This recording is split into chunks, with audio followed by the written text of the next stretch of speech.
Good morning from Grant Family Farm.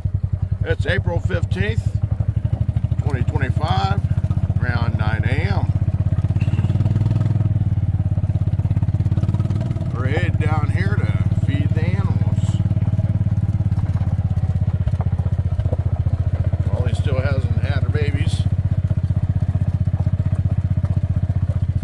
Harold's excited. Oh, time for breakfast. Here's Sally waiting at the door, wanting to see those mice.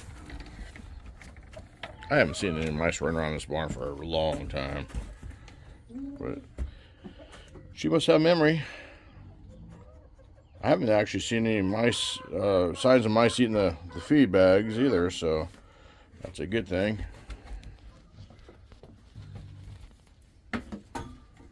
Morning, Bella.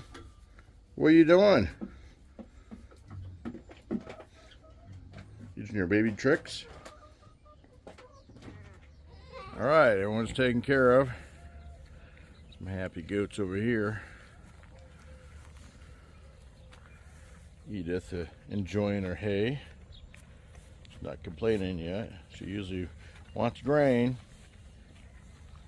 Harold's happy. Everybody's happy.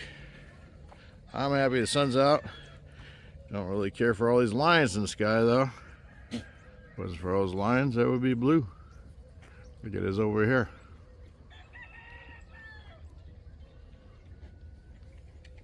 The animals are all set for now.